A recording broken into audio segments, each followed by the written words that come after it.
하나님, 거룩한 주일 카리스 프라우스 청년들을 부르시고 함께 예배하게 하심에 감사합니다. 하나님, 오늘도 우리를 향하신 하나님의 사랑을 봅니다. 그러나 우리의 죄로 인해 그 크신 하나님의 사랑을 보지 못하고 살아갈 때가 있습니다. 우리의 삶 속에 하나님이 아닌 다른 것들을 우선으로 두고 그것을 더 사랑하며 살아가기도 합니다. 그럼에도 이 시간 우리를 포기치 않으시는 하나님 사랑 앞에 다시 나가기 원합니다. 이 시간 우리의 죄를 하나님 앞에 자복하게 하시고 주의 보혈 앞에 서는 시간이 되게 도와주세요. 하나님, 지난 한 주 폭설로 인해 곳곳에 어려움이 있습니다. 그 어려움들을 살펴주시고 안전히 지켜주세요. 또한 폭설 가운데 어려움을 겪는 이웃들을 돌아볼 수 있는 마음을 허락하여 주세요. 이제 말씀 듣습니다. 우리의 영혼을 깨워주시고 우리의 마음 가운데 말씀이 심기고 자라나게 도와주세요. 말씀 전하시는 김진영 목사님, 성령께 온전히 붙들려 성령의 음성을 온전히 전할 수 있게 도와주세요. 예수 이름으로 기도드립니다.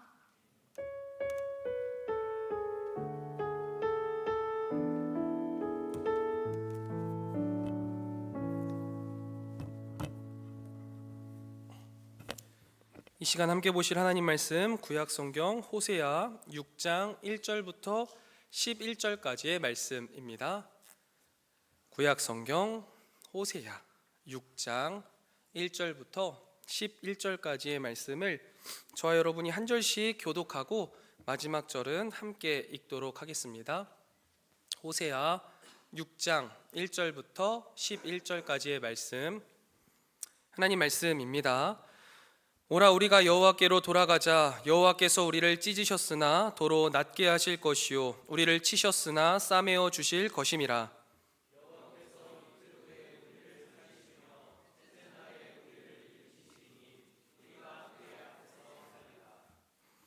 그러므로 우리가 여호와를 알자. 힘써 여호와를 알자. 그의 나타나심은 새벽빛같이 어김없나니 비와 같이 땅을 적시는 늦은 비와 같이 우리에게 임하시리라 하니라.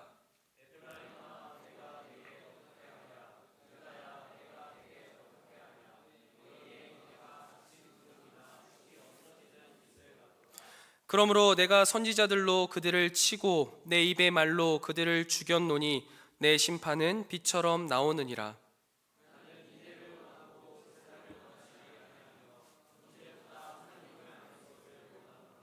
그들은 아담처럼 언약을 어기고 거기에서 나를 반역하였느니라.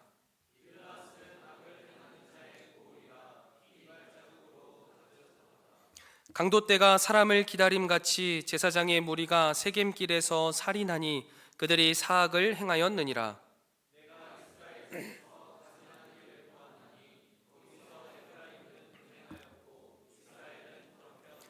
함께 읽겠습니다. 또한 유다여, 내가 내 백성의 사로잡힘을 돌이킬 때에 내게도 추수할 일을 정하였느니라.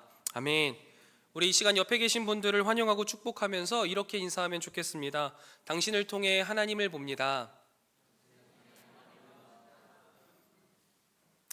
우리 카리스 프라우스 공동체를 통해서요, 서로가 하나님을 보고 또 세상이 하나님을 만나게 되기를 간절히 소망합니다. 호세아서 말씀 묵상 잘 하고 계시죠? 호세아서를 설교하기 전에요, 간단하게 개관에 대해서 설명을 하겠습니다. 성경에는 12소 예언서가 있는데 호세아서는 그 중에 첫 번째입니다. 예언자 호세아와 음녀라고 표현되어 있지만 창녀, 고멜의 결혼, 그리고 파국, 그리고 재결합이라는 이 은유로 구성된 드라마 형식을 가지고 있는 게 이 호세아서입니다. 저는 한국이 막장 드라마의 본고장이라고 생각했었는데 호세아 스토리를 쭉 읽어보시면 아시겠지만 막장 스토리의 원산지는 아마 성경이고 이스라엘이다라고 생각할 수 있을 것 같아요. 호세아 스토리를 보면요, 이건 막장 중에 막장입니다.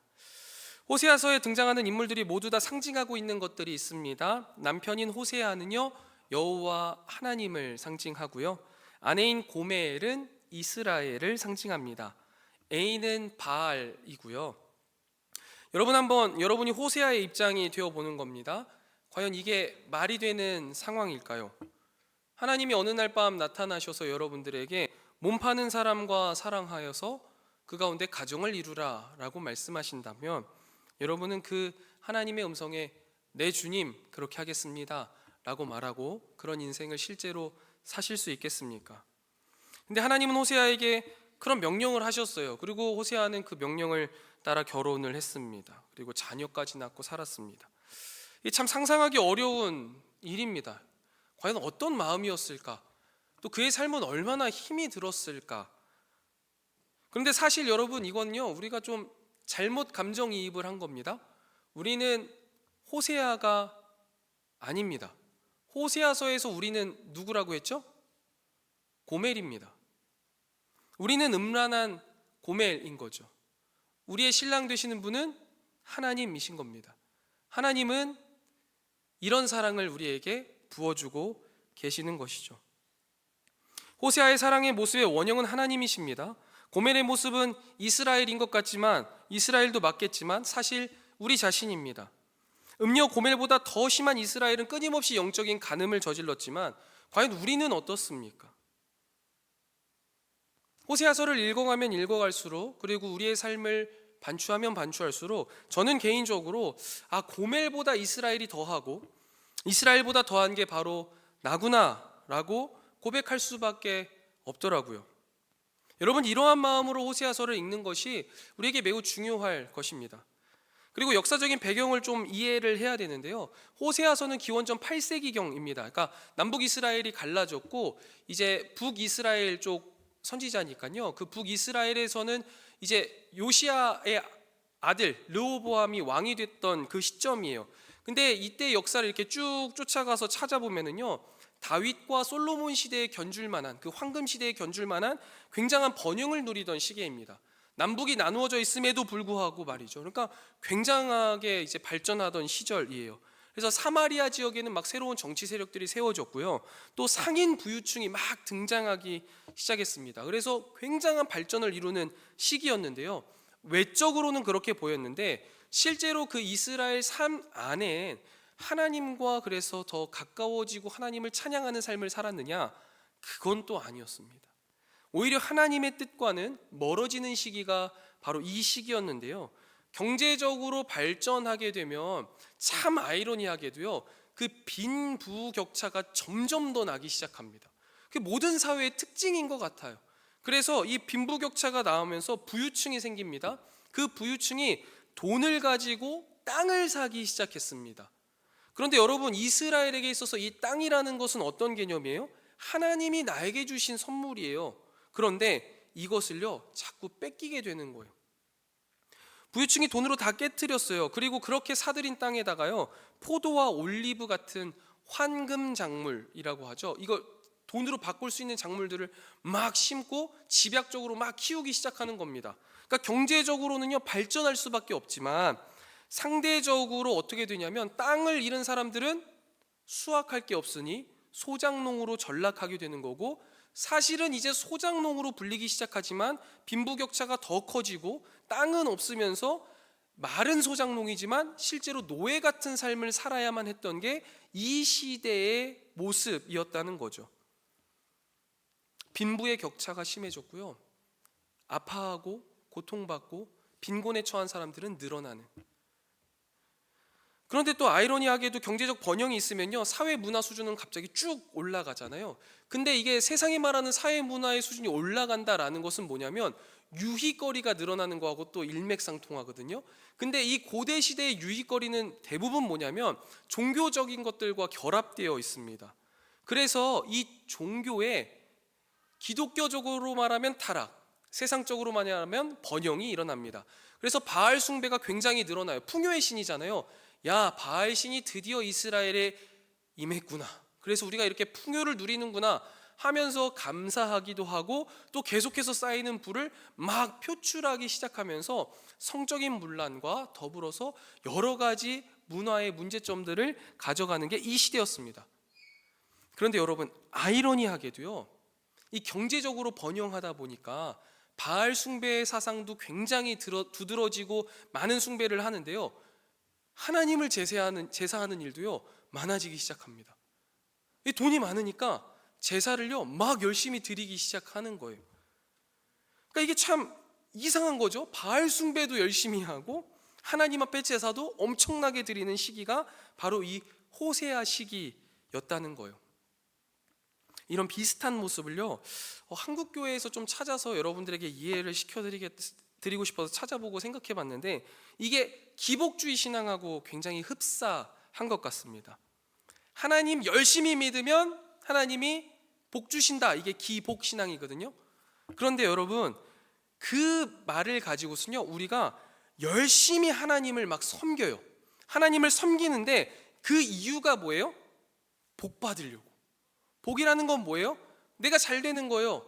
아프지 않고, 내가 뭐 취직도 잘 되고, 학교도 잘 가고, 뭐 돈도 잘 벌고, 이런 것들, 그걸 위해서 하나님을 섬기는 거죠. 풍요를 숭배하기 위하여서 열심히 하나님을 섬기는 것, 바알을 숭배하면서도 하나님을 열심히 제사하는 것, 그게 바로 이 호세아 시대와 한국교회에 뭐 여전히 있는 그 기복주의와 아주 흡사한 모습이라고 생각합니다. 여러분들의 삶에는 그런 모습이 없는지 한번 생각해 보셔야겠죠. 아무튼 이러한 호세아서의 전반적인 이해를 가지고 오늘 본문을 살펴볼 건데요, 호세아서에서 중요한 주제들이 몇 가지 있습니다. 그 중에 두 가지 가장 중요한 주제를 오늘 6장에서 이야기를 하고 있는데요, 첫 번째 주제가 뭐냐면 여호와께 돌아가자라는 주제예요. 우리가 찬양도 참 많이 부르고 설교도 참 많이 들었던 내용, 여호와께 돌아가자라는 거예요. 우리 옆에 있는 분들에게 이렇게 같이 믿음으로 선포합시다. 여호와께 돌아갑시다. 여호와께 돌아갑시다.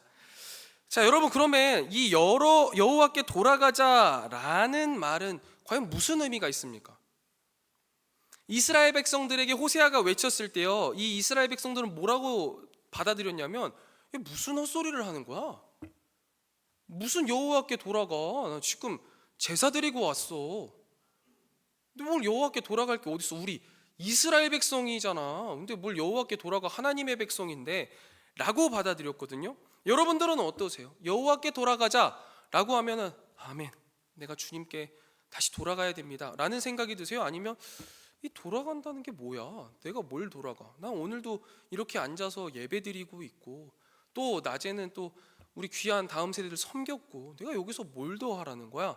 라는 생각이 드십니까? 여러분, 이 돌아가자라는 것은요, 나아가던 방향을 고쳐서 재설정하다라는 의미거든요. 그러니까 기본적으로 어떤 전제가 있는 거예요? 내 지금 상태가 잘못되었다라는 인식이 있어야지 이 말을 수용할 수 있게 됩니다. 여러분, 관성에 대해서 잘 아시죠? 관성이라는 게 뭐예요? 외부에서 힘이 가해지지 않는 한 모든 물체는요, 자기의 상태를 그대로 유지하려고 하는 것, 그게 바로 관성입니다. 막 달리던 차가요, 급정거를 하면 어떻게 되나요? 앞으로 확 자빠지잖아요. 그게 관성이에요.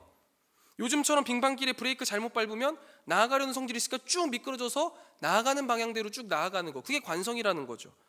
그런데 여러분, 관성이라는 것이 꼭 움직이고 있을 때만 해당하는 게 아닙니다. 반대로 멈추어 있는 물체는 또 계속 멈추어 있으려는 관성도 있어요. 그래가지고 물컵에다가 물을 가득 담고 그 밑에다 천을 놓고선요, 천을 쫙 잡아당기면은 이 물컵은 가만히 있었으니까 가만히 있으려고 하는 형식을 그냥 유지하잖아요.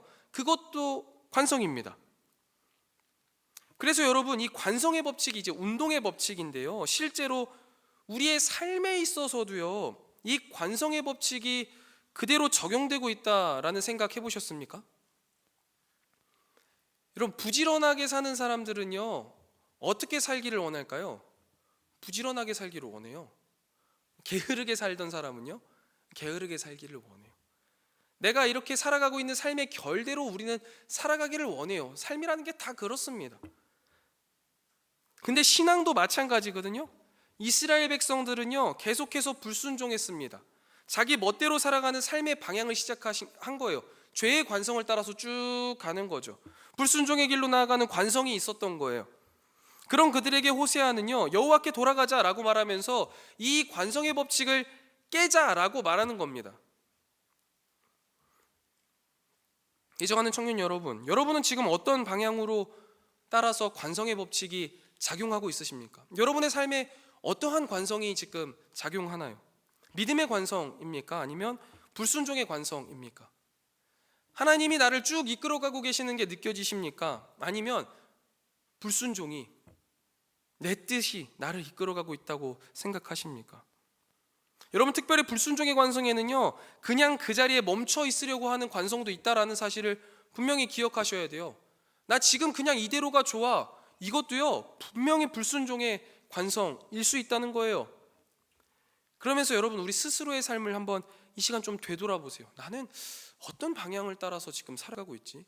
과연 내가 살아가고 있는 이 삶의 관성이 믿음의 관성인지 아니면 불신앙의 관성인지를 한번 생각해 보시면 좋겠습니다.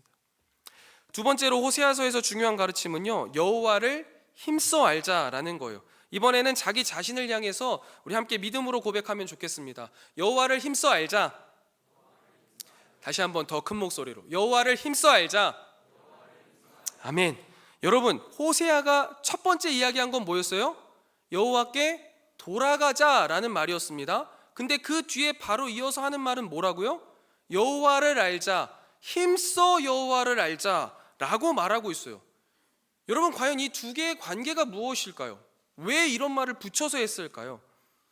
매우 중요한 의미를 가지고 있는데요, 바로 이 돌이킴과 하나님을 아는 지식은요 결코 분리될 수 없다라는 걸 분명하게 이야기하는 거예요. 돌이킴은 뭐예요? 삶의 방향을 바꾸는 것이라고 말씀드렸습니다. 그러니까 관성을 따라서 가고 있는데 그 관성을 깨트리는 것이지요. 그런데 제가 아까 말씀드렸다시피 이 관성을 깨트리려면 뭐가 필요합니까? 외부에 작용하는 어떤 힘이 필요한 거예요. 근데 이 외부에 작용하는 어떤 힘이 무엇이라고 말하는 거예요? 하나님을 아는 지식이라는 거예요. 하나님을 알아야지만 우리가 죄로 향해 치닫고 있는 이 관성을 멈출 수 있다라고 말하는 겁니다. 호세아는 자기 자신이라는 우상의 한계에 갇혀서요, 하나님을 알지 못하고 죄의 관성을 가지고 사망의 길로 막 치닫고 있는 이 이스라엘 백성에게 하나님을 아는 지식을 통해서 죄의 관성을 깨트리고 여호와께 돌아가자라고 권면하는 거예요. 그래서 알자, 여호와를 알자, 힘써 여호와를 알자라고 말하고 있는 겁니다. 그런데 여기까지 이렇게 여러분들에게 이야기를 나누고 우리가 생각을 하면요, 보통 어떻게 생각하냐면 여호와를 힘써 알자라고 말하면 그래, 하나님에 대해서 알아야지, 성경을 많이 읽어야지, 설교 많이 들어야지, 이렇게 생각하고 이제 마무리하는 경향이 있어요. 물론 1차적으로 중요한 일입니다. 성경을 읽는 것 1차적으로 하나님을 알 수 있는 것이겠죠. 성경을 많이 읽으면 읽을수록 하나님에 대해서 알게 돼요. 여러분, 저는 이것을요, 하나님을 우리의 생각에 담는다라고 표현하고 싶어요. 하나님을 담는 거예요. 뭐를 통해서요? 말씀을 통해서요. 하나님이 어떠한 분이신지 그 하나님에 대한 지식을요 우리의 머리에 담는 겁니다. 그리고 그 다음에 우리 생각에 담긴 그 하나님을요 마음에 담아야 되거든요. 삶에 담아야 되거든요. 그러면 어떻게 해야 될까요? 행동해 보는 거예요. 살아내 보는 겁니다. 머리에 담은 것을요, 지식을요, 삶이라는 문제로 풀어봐야지만 머리에 담은 그 하나님의 지식이 우리의 마음으로 내려오고요, 그 마음에 담긴 하나님이요 우리의 삶에 담기기 시작한다고요. 그게 여호와를 알자, 힘써 여호와를 알자의 의미예요. 여러분, 우리가 학교에서 이제 공부할 때 어떤 문제를 풀 때, 수학 문제라고 예를 들자면 원리를 먼저 배우잖아요. 이렇게 풀면 이 문제가 풀려 라는 걸 선생님에게 듣습니다. 그리고 나서 그 원리를 내가 잘 이해했는지를 확인하려면 어떻게 합니까? 문제를 풀기 시작하잖아요. 한두 문제 풀어서 내가 이해했는지 확인이 되나요? 안 돼요. 여러 번 풀어보는 거예요. 그리고 때때로 틀리기도 하고 맞기도 하고 틀린 걸 고쳐보기도 하고 하면서 확실하게 이해를 하는 거죠. 그래서 다음번에 문제를 봤을 때 이게 어떤 원리구나라고 생각하지 않아도 문제가 술술술 풀릴 정도로 돼야 그 문제가 비로소 내가 다 이해했구나, 이 원리를 내가 충분히 해석할 수 있구나 라고 받아들이잖아요. 신앙의 문제도 동일하다는 거예요. 우리가 성경을 통하여서요 하나님에 대한 지식을 머릿속에 가득 담습니다.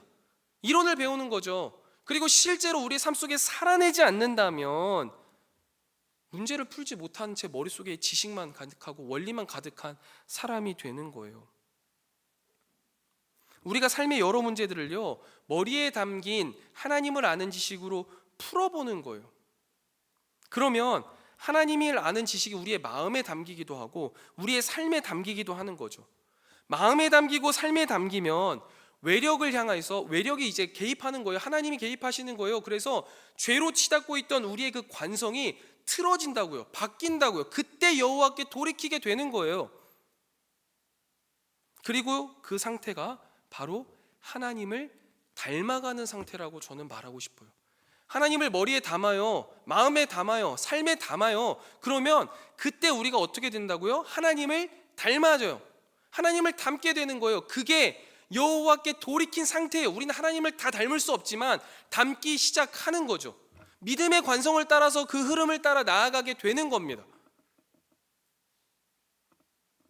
그래서 우리가 하나님께 돌아가기 위해서는요, 첫 번째 우리 머리에 하나님을 아는 지식을 담아야 하고 그 지식을 삶의 여러 문제들을 통해 풀면서 그 지식을 마음에 담고 삶에 담고 그래서 결국 하나님을 닮게 되어야 합니다. 이게 바로 호세아가 이스라엘 백성들에게 또 이 시대를 살아가고 있는 우리들에게 주는 아주 중요한 교훈인 거죠.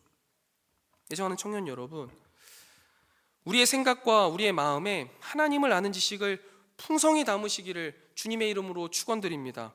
여러분, 이것은요, 말씀을 읽고 기도하는 것으로 가능해요. 말씀을 읽는 것, 기도하는 것은 그냥 우리가 해야 될 여러 신앙의 일들 중에 한 가지가 아니라는 거예요. 매우 본질적이고 필수적인 일이라는 거예요. 말씀을 읽고 기도하는 것을 게을리한다? 아무 이론도 없이 문제를 어떻게 풀어나가겠다는 거예요. 하나님을 아는 지식을 머리에 담고 마음에 담고 삶에 담을 때 하나님을 닮아갈 수 있다. 이 사실을 분명히 기억하셔야 합니다. 그런데 여러분, 여기서 문제는 뭐냐면요, 이스라엘 백성들은요, 하나님을 아는 지식이 있었을까요? 없었을까요?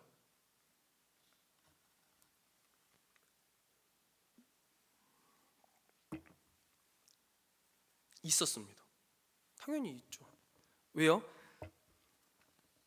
제사를 드렸잖아요.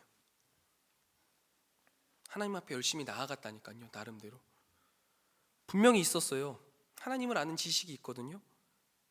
근데 그들이 그 하나님을 아는 지식을 가지고 삶에 풀어낸 그 결과는 뭐예요? 오답이라는 거예요.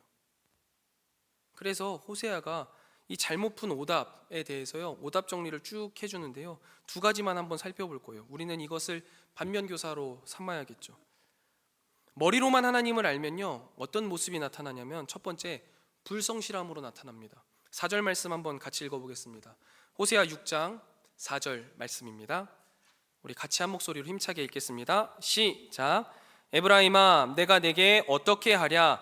유다야, 내가 내게 어떻게 하랴? 너희의 인애가 아침 구름이나 쉬 없어지는 이슬 같도다. 아멘. 너희의 인애가 뭐와 같대요? 아침 구름이나 쉬 없어지는 이슬 같대요. 인애가 있어요. 인애는 어떻게 생겼을까요? 하나님을 아는 지식이 있으니까 인애를 행해야 하는구나 아는 거예요. 그래서 인애를 행했거든요. 근데 그 인애를 어떻게 행했대요? 아침 안개처럼, 쉬 사라지는 이슬처럼 행했다라는 거예요. 머리에는 담겨 있어요. 그런데 그 인애가 아침 안개나 이슬과 같아서 금방 사라져 버렸다라고 말하는 거거든요. 불성실함이죠. 계속되지 않음. 우리가 보통 이제 연말이니까 내년도 계획 많이들 세우시죠. 그리고 연초가 되면 열심히 막 합니다. 열심히 해요. 그래서 막 세운 계획대로 하는데 보통 며칠 가요? 3일 간다고 하잖아요. 작심 3일. 여호와께 돌이키자라고 안 외쳐본 사람 여기 있습니까? 없어요. 수련회 한 번쯤 간 사람들은 다 외쳤다고요. 여호와께 돌아가자 해요. 그러고 나서 수련회 끝나고 집에 오면 뭐예요? 내 자신에게로 돌아가는 거예요. 내가 원래 살던 방식대로, 내가 하던 대로. 여호와께 돌이키자. 그래, 나도 돌이켜야지. 하나님 힘써 알아야지. 말씀을 읽고 기도하기 시작하는 거죠. 정작 일주일을 채 넘기지 못해요. 우린 이런 모습들이 있어요. 그래서 여러분, 저는 사실 개인적으로 오늘 성경을 읽으면서 좀 이상한 것 같아. 이러한 모습을 뭐라고 표현했다고요? 아침 안개와 이슬? 이거 어울리지 않는 너무 아름다운 표현인 것 같아요. 이거 그냥 설익은 밥 같다, 아니면 덜 익은 돼지고기 같다. 못 먹는 거예요. 역겨워요. 막 씹으면 막 우들우들 씹히고, 이게 적절한 거죠. 여러분, 하나님을 아는 지식이 머리에만 머무는 사람들의 특징이 뭐예요? 불성실함이에요. 불성실함. 여러분, 성실함으로 돌이키시기 바랍니다. 하나님을 믿는 사람들, 하나님을 아는 지식이 머리에만 머물지 않기를 원하는 사람들은요, 성실해야 합니다. 이 시간을요, 여러분, 성실하게 살아내야 돼요. 우리가 자꾸만 착각해요. 하나님이 일하시면 다 되지. 하나님이 일하시면 되죠. 그건 하나님의 역할이고, 우리는 어떻게 해야 되는 거예요? 성실해야 되는 거예요. 하루하루, 한 시간, 1분 1초를 성실하게 살아내지 않으면서 하나님의 놀라운 기적만 나에게 임하기를 원한다? 여러분, 이게 뭐예요? 불성실함이에요. 그거 오답이라고요. 틀린 거예요. 우리가 참 그렇게 착각하면서 많이 살아요. 중고등학교 때 그런 기도 혹시 안 해보셨어요? 하나님, 내 공부 열심히 못했지만 이번만 잘하게 해주시면. 불성실함이에요. 하나님 그렇게 일하지 않으신다고요. 근데 성인이 돼서도 같은 생각을 한다니까요.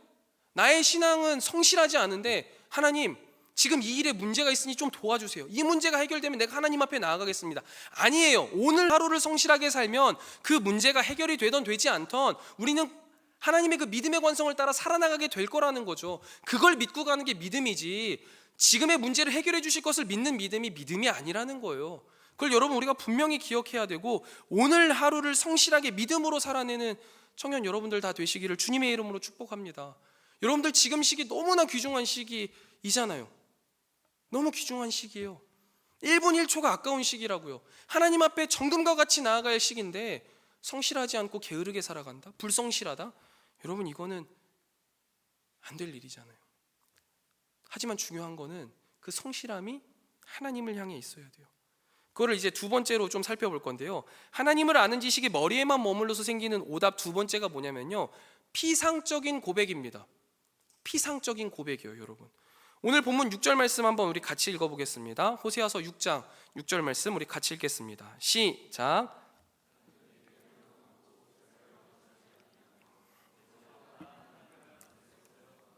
아멘.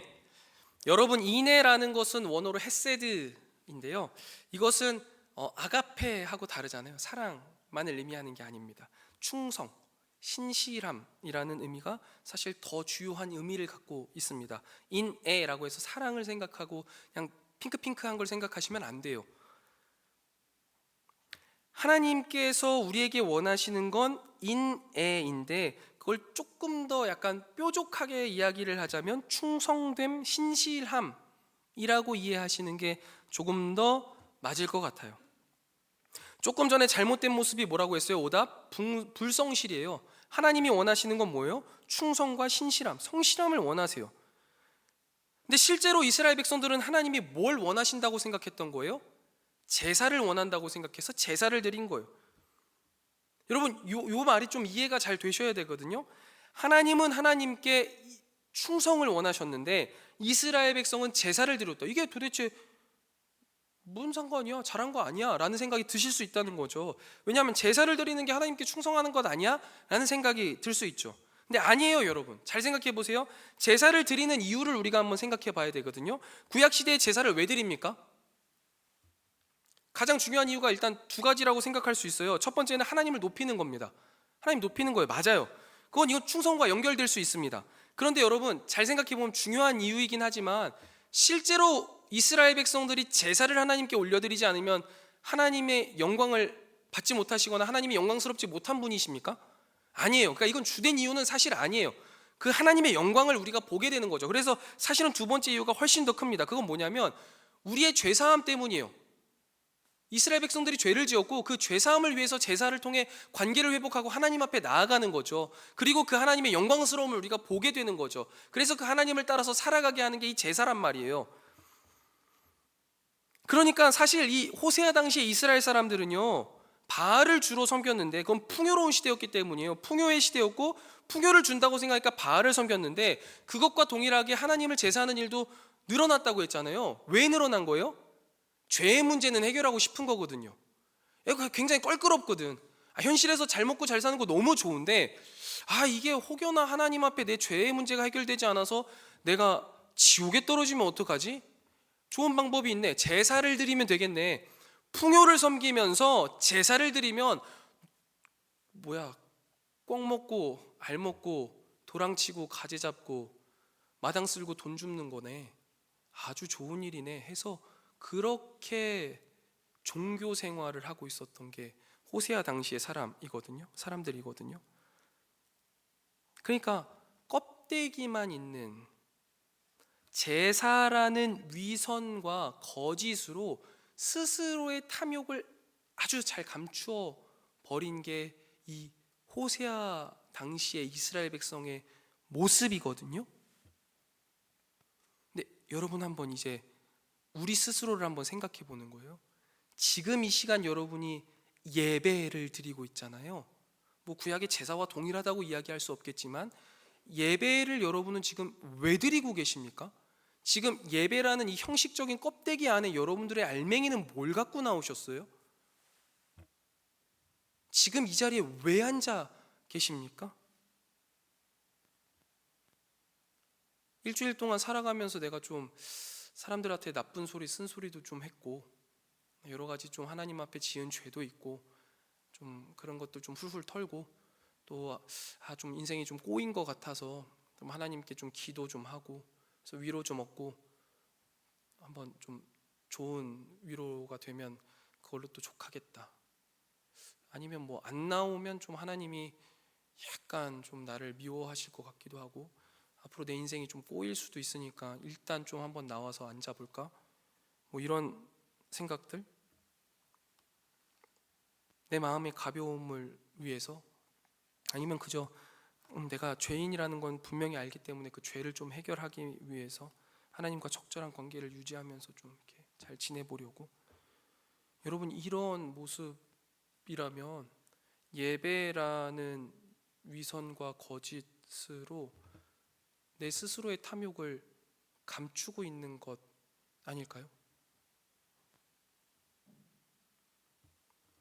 여러분 피상적이다라는 말의 반대는 본질적이다라고 말할 수 있을 것 같은데 하나님은 본질을 중요하게 생각하시거든요. 껍데기가 중요한 게 아니에요. 근데 그 본질이라는 거는 결국 우리에게 무엇을 가져오냐면 삶의 변화를 가져오게 합니다. 제사를 드리고 있는데 형식, 껍데기는 제사인데 여전히 풍요를 섬기고 있는 모습, 그러니까 본질은 풍요를 섬기고 있는 모습은 피상적인 모습으로 삶을 살아가는 것, 피상적인 고백이라고 이야기할 수 있겠죠. 여러분 하나님의 백성은 그 안에 본질적인 것이 무엇이어야 할까요? 조금 더 설명을 드리자면 하나님의 백성은 무엇을 위해서 사는 사람들입니까? 하나님을 위해서 사는 사람들이잖아요. 하나님이 나의 삶을 허락하셨고 죄인된 나를 위하여서 십자가에 달려 돌아가셨고 그 십자가의 보혈의 공로로 인하여서 죄되었던 우리가 자유를 얻었고 그것이 너무 기쁘고 감사해서 이 복음을 전하고 하나님의 영광을 드러내는 삶으로 살아내리라. 우리가 그 고백을 한 사람들이 성도이고 그리스도인이라고 이야기하잖아요. 그런데 과연 우리는 그 본질을 고백하면서 삶을 살아내고 있느냐 생각해 봐야겠죠. 과연 우리의 삶의 이유와 목적이 하나님이신지 아니면 하나님을 통해 얻을 수 있는 나의 행복인 건지 진지하게 한번 생각해 보세요.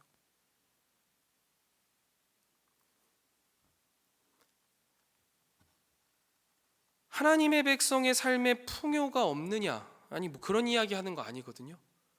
하나님의 백성은 가난하게 살아야 된다를 이야기하는 것도 아닙니다. 하나님의 백성은 모질이 같이 살아야 된다, 늘 양보해야 된다를 말하는 게 아니에요. 하나님의 백성은 하나님을 위해서 살아야 된다라는 본질을 말씀드리는 거예요.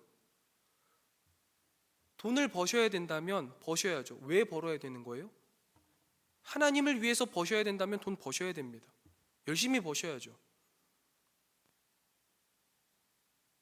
내가 건강해야 돼요. 왜요? 하나님의 영광을 위하여서 뭔가를 해야 되는데 건강이 필요하다면 건강해야죠. 건강 잘 지켜야 되는 겁니다. 근데 이게 자꾸만 겉껍데기에 집중하게 되는 거예요. 풍요, 건강, 나의 행복. 여러분 잘 생각하셔야 돼요. 청년의 시기를 지나면서 여러분들의 삶의 이유와 목적을 많이 고민하실 거예요. 어떻게 살아야 될까? 한정된 인생 가운데 내가 어디에 이 에너지를 쏟아야 될 것인가를 수도 없이 많이 고민하실 거예요. 그런데 사실 간단한 문제입니다. 하나님의 백성의 삶의 이유와 목적은 단 한 가지예요. 하나님의 영광을 위해서입니다. 그런데 우리가 이 하나님의 영광을 위해서 산다는 말은 수도 없이 들었고 사실 수도 없이 고백하지만 실제로 이 고백을 삶으로 살아내는 것은 별개의 문제일 수 있다는 거죠. 왜냐하면 고백은 쉽습니다, 여러분. 근데 삶이 어려워요. 신앙의 행위는 굉장히 간편한데요, 실천은 힘들다니까요. 우리가 오늘 찬양하면서도 얼마나 마음이 찔리는지 몰라요. 하나님의 주의 자녀로 산다는 게 뭐래요? 불구덩이에 들어가서 그 불을 걷는 거래요. 그러면서 하나님과 동행하는 거래요. 폭풍 가운데에서도 하나님과 동행하는 거래요. 입으로는 고백할 수 있죠, 여러분. 근데 실제 내 앞에 작은 불만 나와도 우린 도망가는 게 우리 아닙니까? 이 피상적인 모습만 있으면 안 돼요, 여러분. 이 피상적인 모습들이요, 자꾸만 우리를 착각하게 해요. 나 좀 괜찮은 사람인 것 같은 착각을 하게 한다고요. 그래 놓고서는 이야기하는 거죠. 여호와께 돌아키자, 힘써 알자, 여호와를 힘써 알자 말하는데 난 이미 여호와께 와 있어, 난 더 알 게 없어 라고 말하는 이스라엘과 똑같은 고백을 하는 거예요. 내가 뭘 더 해야 되는데? 여기서 내가 뭘 더 얼마나 해야 되는데? 그게 왜 그렇게 되는 거예요? 피상적인 고백이 우리 가운데 너무 쓸데없이 넘쳐나요. 여러분, 우리 기도할 때 한번 생각해 보실래요? 기도할 때 우리가 얼마나 멋진 말들로 하나님 앞에 기도합니까? 근데 그 기도의 한 절이라도 우리가 정말 살아내고 있습니까? 하나님, 내가 하나님을 사랑합니다 라고 고백하는 건 쉽다니까요. 근데 살아내는 건 너무 어려운 거죠. 피상적인 고백에만 머무르면 안 된다는 거예요. 하나님, 내가 내 이웃을 사랑합니다 라고 고백하는 거 너무 쉬워요. 근데 그게 피상적인 고백이 될 수밖에 없게 만드는 우리의 삶의 문제라는 거예요. 그냥 고백이 그저 고백에 머무는 거죠. 여러분, 우리는 그렇게 머물러서는 안 되는 거예요. 호세아서를 이제 묵상했잖아요. 호세아 선지자가 우리에게도 동일하게 말하는 것 아닙니까? 여호와께 돌아가자, 여호와를 알자, 힘써 알자 라고는 말하는 이 하나님의 부르심, 하나님의 말씀에 우리가 아멘이라고 고백한다면 우린 더 이상 피상적인 고백에 머무를 수 없는 거죠. 본질적인 삶의 고백을 하나님 앞에 내어드려야만 하는 것입니다. 말씀을 한번 정리해 보겠습니다. 여러분, 오늘 말씀을 통해서요, 우리의 삶의 방향이 어디를 향하고 있는지를 다시 한번 점검하는 시간이 되었으면 좋겠습니다. 여러분의 삶의 방향이 과연 믿음의 관성인지 아니면 불신앙의 관성인지를 한번 진지하게 고민해 보세요. 그리고 믿음의 관성이라면 지금의 흐름을 따라서 잘 가시면 되겠습니다. 그러나 이 불신앙의 관성이라고 한다면 외력이 필요하겠죠. 그건 뭐예요? 하나님을 아는 지식을 내 머리에 담는 겁니다. 성경 읽으세요. 기도의 시간을 채우세요. 그리고 마음에 담고 삶에 담아야 되는 거죠. 끊임없이 내가 알고 있는 하나님이 말씀해 주신 대로 가보세요. 불이 보이세요? 걸어가 보세요. 폭풍우가 앞에 있어요? 걸어가 보세요. 내가 정말 사랑하기 싫은 사람을 사랑하라고 말씀하신다면 사랑해 보세요. 그렇게 살아가다 보면 우리의 삶에 하나님이 담기고 결국엔 우리는 하나님을 닮게 되는 거예요. 그게 오늘 호세아가 외치는 여호와께 돌아가자, 여호와를 알자, 힘써 알자를 삶으로 구체적으로 본질적으로 살아내는 사람들의 모습입니다. 하나님을 힘써 알고 하나님을 힘써 닮고 하나님을 힘써 닮아가는 성실하고 본질적인 믿음의 삶을 살아내는 저와 여러분들 다 되시기를 주님의 이름으로 축원드립니다. 우리 이 시간 여호와께 돌아가자 함께 찬양 부르신 후에 함께 기도하도록 하겠습니다.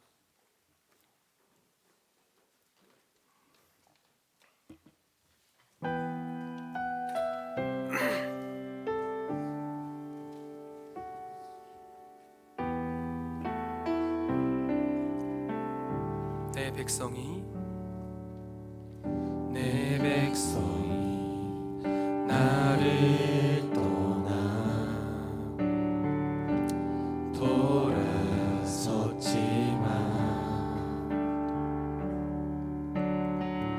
내 사랑이 내 백성을 포기 못하니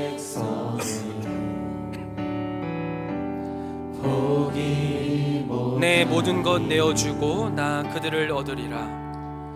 내 모든 것 내어주고 나 그들을 얻으리라. 여호와께 돌아가자.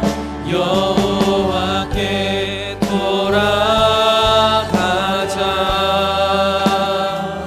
우린 돌아서도 그는 변치 않네. 여호와께 돌아가자. 우린 넘어져도 그 사랑 우리 다시 한번 처음부터 고백하기를 원합니다. 내 백성이 나를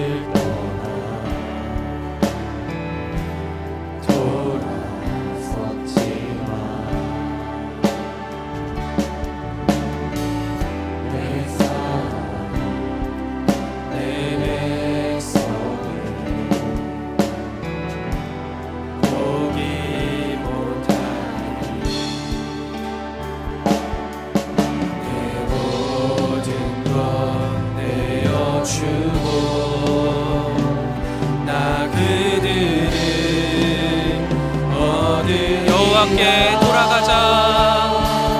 여호와께 돌아가자. 우린 돌아서도 그는 변치 않네. 여호와께 돌아가자. 우린 넘어져도 우리 마지막으로 고백하겠습니다. 여호와께 돌아가자. 여호와께 돌아가자. 우린 돌아서도 그는 변치 않네. 여호와께 돌아가자. 우린 넘어져도 그 사랑 영원하네. 사랑하는 청년 여러분, 우리 이 시간 함께 기도하기 원합니다. 하나님께서 오늘도 우리에게 말씀하십니다. 나에게로 돌이키라고, 또 하나님을 알라고, 힘써 알라고 말씀하십니다. 그러면요, 하나님께서 어떻게 말씀하시냐면 3절 말씀에 그의 나타나심은 새벽빛같이 어김없이 나타나나니 비와 같이 땅을 적시는 늦은 비와 같이 우리에게 임하시리라 라고 말씀하십니다.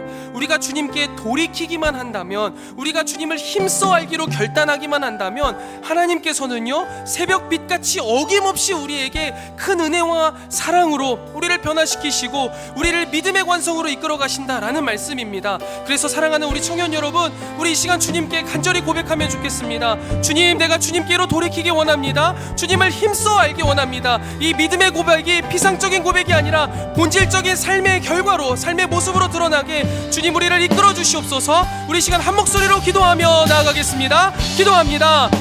하나님, 주님께서 오늘도 우리 가운데 귀한 말씀을 주시니 참 감사합니다.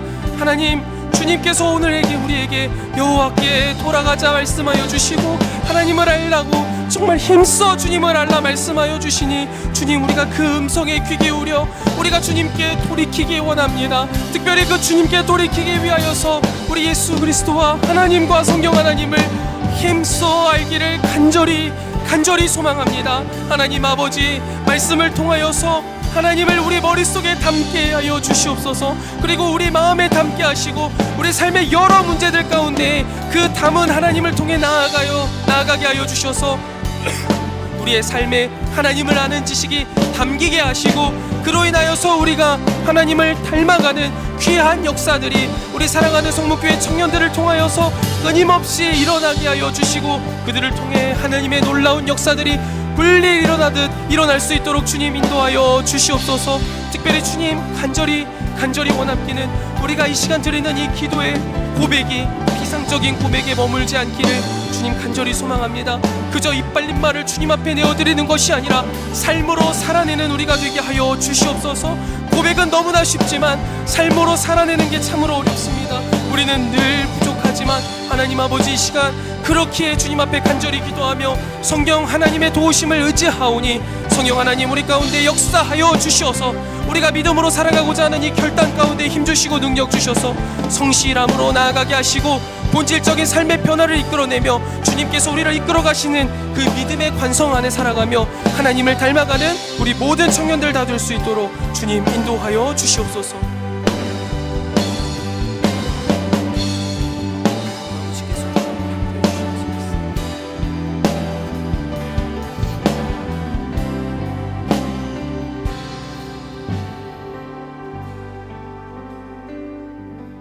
주님, 오늘도 주님이 불러주신 이 귀한 예배의 시간, 세상의 흐름에 잠시 멈추어 하나님의 은혜를 묵상하게 하시니 참 감사합니다.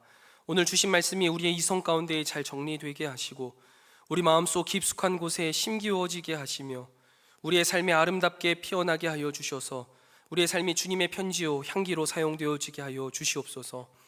하나님, 우리가 여호와께 돌이키기 원합니다. 우리의 삶의 방향이 불순종의 관성을 향해 나아가고 있었습니다. 우리가 주님을 몰랐고 주님을 안다고 착각했고 피상적인 고백으로 하나님 앞에 교만하였고 세상 앞에 많은 죄악을 지었음을 주님 이 시간 간절히 회개하오니 우리가 주님께로 돌이키게 하시고 여호와를 알고 힘써 여호와를 알아가는 우리가 되게 하여 주시옵소서. 특별히 주님, 우리의 이 믿음의 고백이 단순히 입에 발린 피상적인 고백이 아니라 우리의 삶의 본질적인 변화를 이끌어내는 능력 있는 기도가 되게 하여 주시옵소서. 성령 하나님, 우리의 기도에 응답하여 주시고 믿음으로 걸어가고자 결단하고 나아가는 사랑하는 청년들의 걸음걸음마다 동행하여 주셔서 하나님의 놀라운 역사를 그들을 통해 행하여 주시옵소서.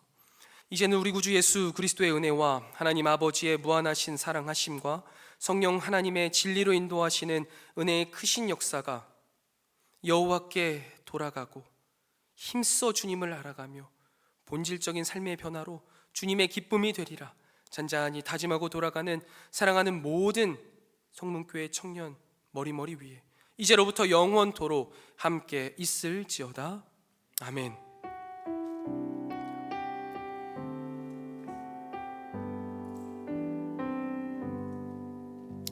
예배 마쳤습니다. 감사합니다. 광고 진행하겠습니다. 네, 광고 진행하겠습니다. 매주 금요일에 매누아 기도회와 금요 철야 있습니다. 시간 최대한 내셔서 매누아 기도회와 금요 철야에 함께 참석해 주시면 감사하겠습니다. 그리고 저번 주에 말씀드렸던 그 영화 상영하는 거 있잖아요. 그거가 일정이 조금 밀려서 12월 28일 토요일 오후 2시에서 4시로 변경되었고요. 영화 제목은 기도의 힘입니다. 주보에도 있으니까 봐주세요.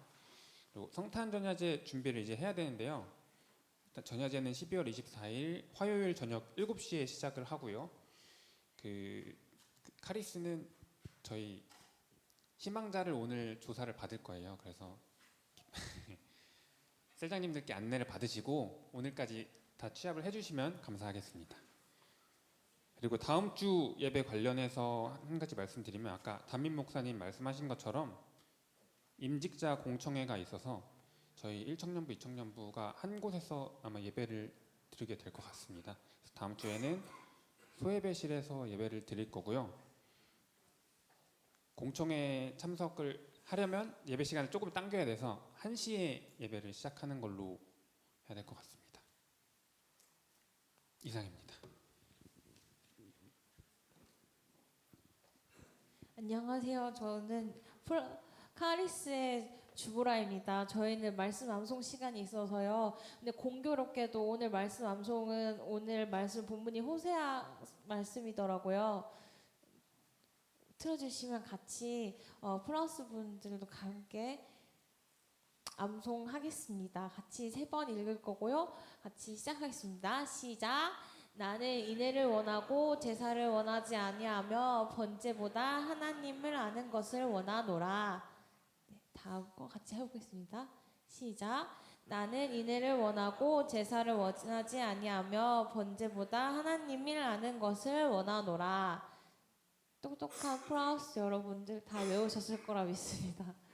같이 나는 시작하겠습니다. 시작.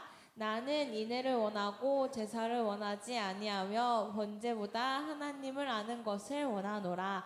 호세아서 6장 6절 말씀. 아멘. 네, 그리고 주보라 광고 말씀 암송 끝났고요. 카리스에 셀 배치되는 이제 새가족 교육을 마치고 셀 배치되는 분이 있어가지고 공교롭게 또 연합 예배 때 이렇게 셀 배치를 하게 되네요. 서옥수 자매 앞에 나와주시면 서옥수 자매랑 이은지 자매 이은지 셀자님 나와주시면 감사합니다.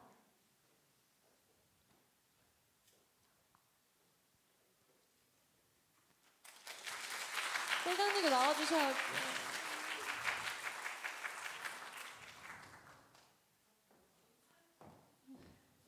설장님 같이 나오시고요.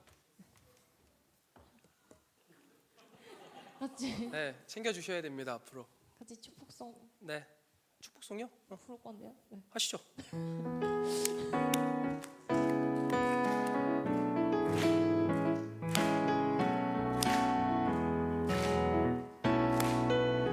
하나님의 사랑이 당신의 삶 가운데 가득하기를 축복합니다. 하나님의 은혜가 우리 가운데 가득하길 기도합니다. 네, 환영합니다.